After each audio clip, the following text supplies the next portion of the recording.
Et salut à tous. Bon bah, moisson terminée, on attaque les déchômages. Bon, déchômage dans le sec cette année. La grande question c'est on fait pas. Moi j'ai décidé de faire quand même. Et puis ma foi ça se passe pas trop mal. J'ai fait une parcelle au disque, deux parcelles au disque. Et puis là j'ai décidé de prendre le smaragd. Alors l'idée initiale c'est ici, je suis à côté du bâtiment. Cette parcelle va partir en orge d'hiver. Donc semis de fin septembre au plus tard début octobre. Je vais semer ça entre le 25 septembre et le 5 octobre, on va dire à peu près, selon conditions météo bien sûr. Logiquement, j'avais dit d'implanter une moutarde blanche, faire un couvert 60 jours avant le semis d'orge. Le problème c'est qu'ils annoncent une semaine caniculaire la semaine prochaine, donc j'ai pas. Encore hier matin, j'étais décidé à le semer dès le premier coup de déchômeur. Et je me suis dit on verra ce que ça donne, mais c'est vraiment. Il y a encore de la fraîcheur.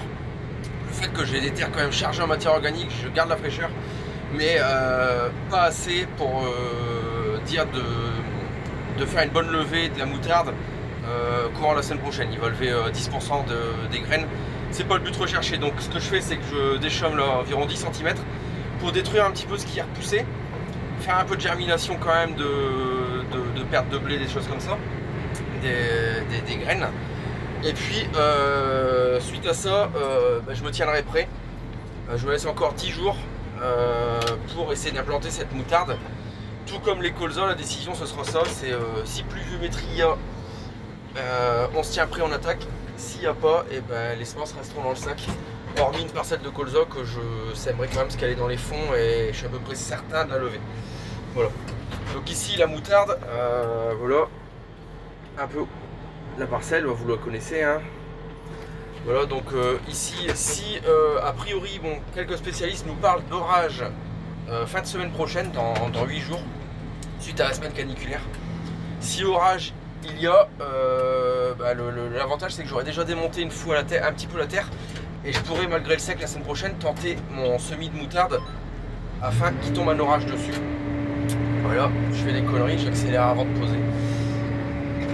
Pas tout faire en même temps. Voilà, donc je tenterai vite fait à la volée mon semis de moutarde avec un coup de déchômeur vite fait à 12, 13, 14 km/h. Ça me prendra pas beaucoup de temps. Même si je suis pris la journée avec les épandages, je ferai ça un coup le soir. Et puis l'orage nous fera lever tout ça. Bon, ça fera plutôt un couvert de 45-50 jours au lieu de 60. Mais ce sera mieux que rien parce que j'ai vraiment envie de le tenter ce couvert. J'ai pas pu les faire l'an dernier et là dans ma technique culturelle j'ai vraiment envie maintenant de mettre l'accent sur des sols couverts quasiment 100% de l'année. Donc voilà, l'avenir, je en reparlerai. Peut-être un semoir de semis direct à dents, des choses comme ça pour dire d'aller vite dans les couverts, d'aller. Voilà. Mais ça on en reparlera, c'est pas encore figé, c'est pas encore décidé. Pour l'instant, je fais ça de manière simplifiée, avec uniquement un de limbe, et ça va très bien. Pour les parcelles qui iront en pommes de terre, ce sera un couvert un peu plus évolué avec 5 ou 6 variétés en mélange, je vous le dirai. Mais bon, ça ce sera un petit peu plus tard, je vais attendre la pluie. Enfin, si pluie il y a, bien sûr. Voilà. Bon, je vous emmène faire un petit tour dehors et ensuite je vous fais un petit topo sur les changements sur la ferme. Allez, on va voir ça.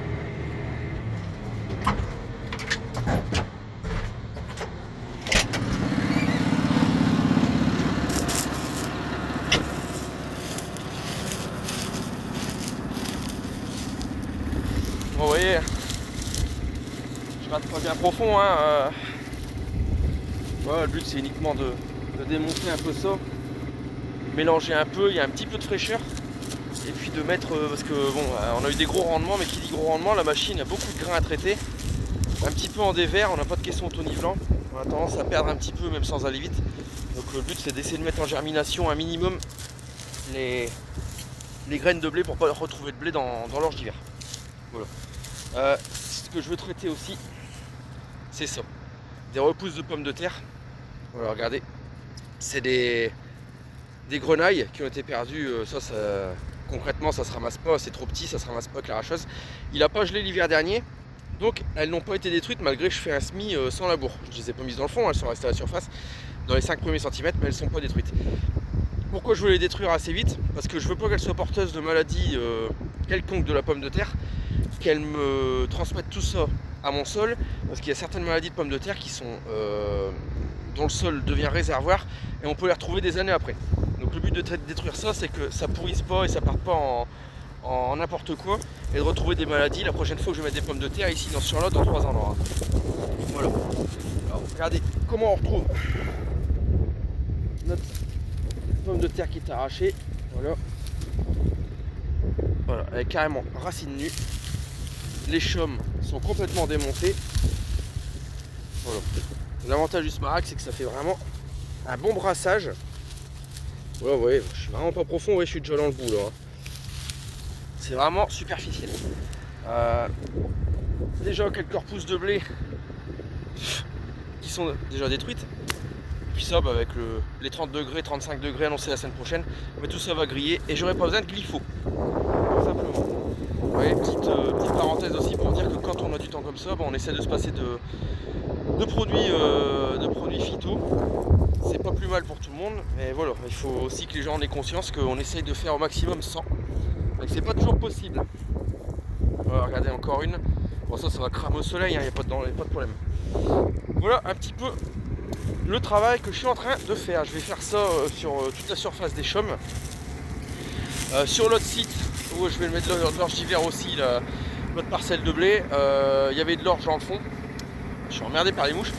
Il y avait de l'orge de printemps qui était fait il y a 3 jours. Bon, l'orge de printemps, je vous avais fait un topo la fois dernière sur les échecs de l'année, les réussites et les échecs. Bon, 42 quintaux. Franchement, je me dis pas malheureux parce que vu la gueule qu'elle avait, 42 quintaux, c'est plutôt pas mal. Et puis en plus, il y a des prix de commercialisation plutôt corrects, même très bons. Donc je vais vraiment pas m'en plaindre parce que j'ai vraiment pas fait grand chose dessus. J'avais fait une mémoire 80 unités d'azote et puis un fongi. Donc ça va pas chercher bien loin et je m'en sortirai quand même. J'ai broyé la paille, vu que la terre dans le fond c'est un peu moins bon. Faire de la matière organique à maximum. J'ai ramené du fumier hier, en plus du temps qu'il y avait déjà, donc il va y avoir un épandage de 30 tonnes de fumier sur notre parcelle. Je vais attendre que le fumier soit épandu pour l'incorporer. Et puis si pareil, je ferai ça milieu fin de semaine. Si orage annoncé fin de semaine prochaine, je mettrai la moutarde en même temps. Là cette fois-ci je mettrai la moutarde en même temps, je passerai qu'une fois. Mais bon, tout ça c'est la météo de la semaine prochaine et des 10 prochains jours qui vont déterminer tout ça. Voilà, allez, on reprend avec moi en cabine et je vous fais un topo rapide sur ce qui a changé sur l'exploitation.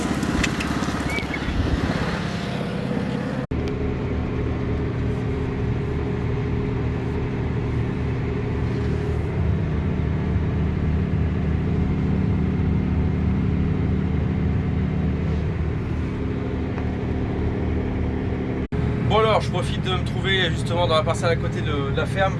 J'ai repensé à vous, je me suis dit il faut que je la fasse cette vidéo. Bon, je la fais avec le portable, encore et toujours, parce que c'est beaucoup plus simple pour moi, parce que en tracteur, en travaillant, même dans les veaux, entre deux lots de veaux, c'est vite fait de pianoter sur le portable, monter une vidéo très rapidement et vous la mettre tout de suite en ligne. De l'autre côté, avec la caméra, il faut que je me branche sur le PC à la maison au bureau et puis faire le montage de la maison. C'est beaucoup plus long, beaucoup plus contraignant pour moi. Je ne dis pas que je le ferai plus, je vais le refaire, mais pour l'instant, j'ai vraiment pas le temps de me mettre au bureau. Y compris pour les paperasses, donc voilà, je vais pas me mettre à faire des vidéos au bureau alors que les paperasses sont pas à jour. J'espère que vous me comprendrez. Bon, après avec le portable, ça aussi son truc, c'est que voilà, on prend le portable, on filme, on envoie, c'est assez pratique. Voilà, alors ce qui a changé, simplement ceux qui me suivent sur Facebook sont plus ou moins au courant ou ont compris la chose. Voilà, j'ai arrêté une grosse partie de l'ETA, de la prestation à l'extérieur. Voilà, Pierre est parti sur une autre structure chez un copain. Voilà, on a bien discuté ensemble et on a pris la décision, c'est une décision plus ou moins commune. Je ne me voyais pas continuer la prestation avec la charge de travail sur les 2 élevages. Et puis est arrivé aussi le rachat du site à 10 km l'automne dernier. Donc ce qui fait que c'est pas beaucoup de surface en plus, c'est 15 hectares, mais c'est quand même à 10 km de l'exploitation. On fait un peu plus de pommes de terre, c'est quand même du travail. Donc ce qui fait que c'était plus jouable de tout faire, c'était vraiment psychologiquement compliqué. J'ai déjà eu des problèmes de santé par le passé, donc je voulais pas revivre ça, tout simplement. Je voulais me concentrer sur mon exploitation, bien faire les choses et arrêter de partir faire de tout à l'extérieur et négliger ma ferme. Voilà. C'est un peu les raisons principales. C'est l'agrandissement en surface, donc 15 hectares de culture en plus, à 10 km d'ici. Les veaux qu'il faut pas négliger, parce que c'est quelque chose qui marche, mais il faut vraiment y être. Je vous rappelle quand même que l'Evo, c'est une astreinte quotidienne, 7 jours sur 7, comme les vaches laitières. C'est pas robotisé. Et grosso modo, c'est 5 heures de travail quotidien, 7 jours sur 7. Donc là, 5 x 7, 35, c'est un temps plein. Voilà, grosso modo, l'Evo, c'est un temps plein. J'ai tenté pendant un an de prendre des apprentis, les mettre en route sur l'atelier Evo. Malheureusement, ça a été un échec. C'était pas possible, donc je me suis résigné, donc j'ai pris d'autres décisions. Voilà, ce qui fait que, donc les changements, j'ai arrêté une grosse partie de la prestation. Je fais encore un petit peu de travaux à façon chez des voisins, travaux de culture. Je fais encore de l'épandage de lisier aussi chez des collègues. On fait de l'entraide. Voilà, donc le tonneau est resté. J'ai gardé le T215 pour mettre justement sur le tonneau et faire tous les gros travaux de champ. Il va un petit peu en location aussi chez un copain qui a besoin l'été. Moi, j'ai pas forcément besoin pour rouler mes grains. Donc les changements, c'est ça.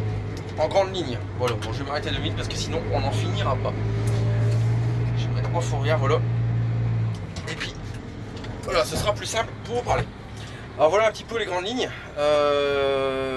Donc la presse a été revendue, la presse cubique.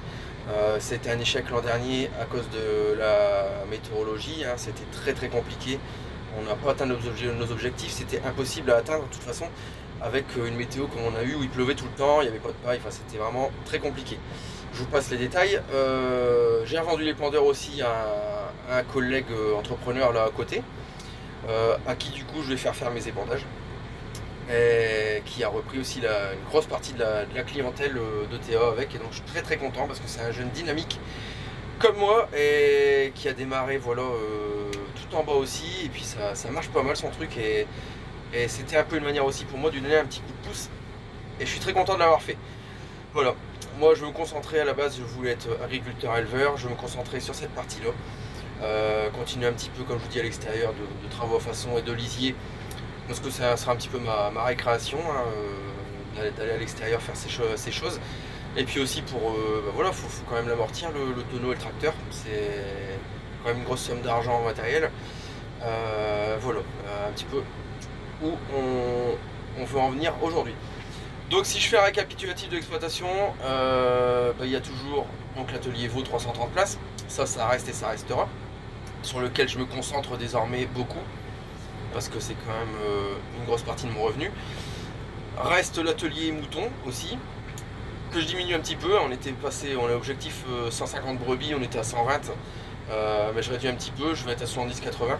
J'ai gardé que mes plus belles femelles et j'ai trié le reste, tout simplement pour pouvoir faire seul sur la ferme, parce que maintenant je suis seul sur la ferme. Donc je vais m'organiser pour pouvoir faire tout mon travail seul, sans avoir affaire à qui que ce soit. Donc voilà, 330 veaux, 70 brebis à peu près environ, hein. Ça c'est pas figé, voir ce qui restera, je vais voir un petit peu comment. C'est juste pour valoriser l'herbe qu'il y a sur l'exploitation et qui n'est pas faisable de mettre en culture, tout simplement. Donc maintenant on est sur 45 hectares de SAU, un bon 30 de culture et le reste en prairie. Un petit peu de bosquet aussi là-dedans, sur le site qu'on a racheté là-bas, il y a une partie boisée. Donc ça je vais voir un peu ce que j'en fais. Bon, c'est plutôt pour de la valeur ajoutée, mais bon, je vais exploiter le bois qu'il y a dedans quand même, parce que c'est à faire, bien entretenir, bien nettoyer, mais disons que c'est pas faisable de mettre tout ça en culture de toute façon, mais de toute façon je veux le préserver en bosquet.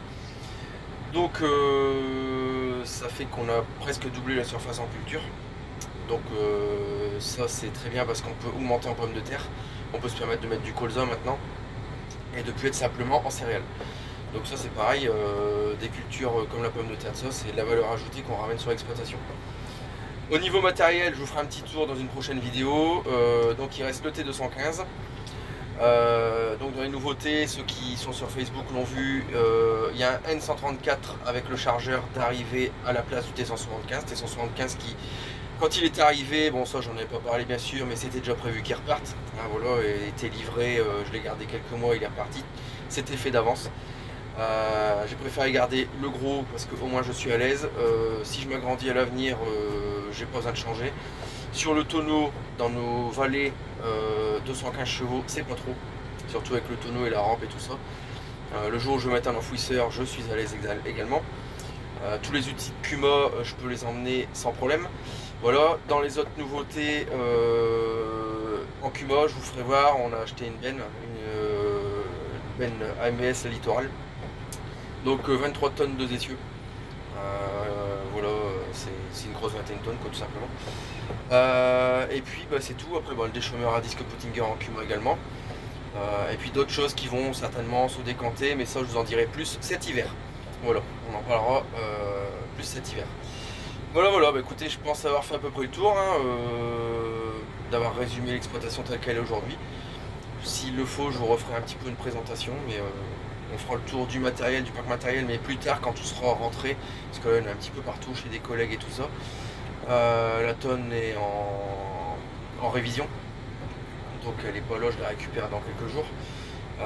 Mais voilà, un petit peu pour les grandes lignes des changements. Et puis d'autres changements ou pas qui vont s'opérer. Il y a encore des réflexions, des pistes de réflexion sur ce qui va se faire, sur ce qui est faisable encore en étant seul, sur ce qui est plus faisable, enfin voilà. Mais ça, j'en reparlerai en temps voulu, et des achats de matériel également en temps voulu cet hiver si ça se fait ou pas. Voilà, écoutez, sur ce, moi je vais reprendre mon déchômage et puis ensuite j'irai nourrir les veaux. Et je vous dis à bientôt pour une prochaine vidéo. Allez, salut, bon week-end.